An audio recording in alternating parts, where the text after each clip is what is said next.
Just about everything that happened to me that summer happened because of Winn Dixie. For instance, without him, I would have never met Gloria Dump. He was the one who introduced us. What happened was this.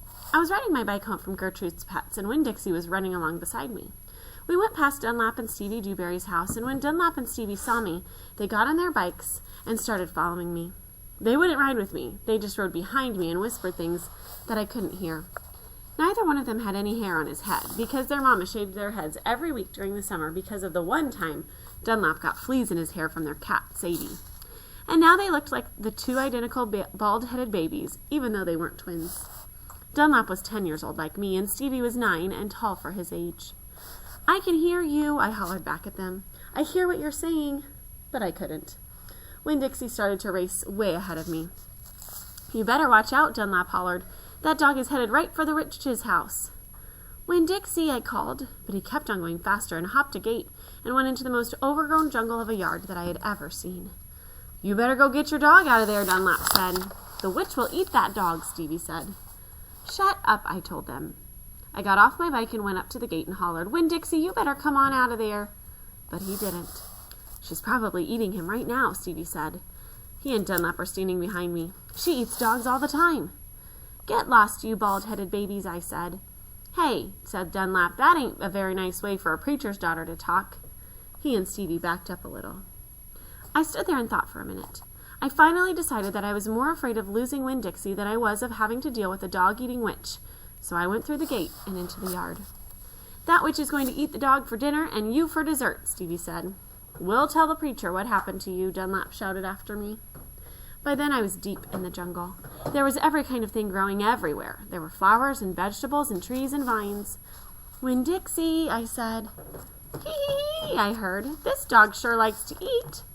I went around a really big tree all covered in moss, and there was Winn Dixie. He was eating something right out of the witch's hand. She looked up at me. "This dog sure likes peanut butter," she said.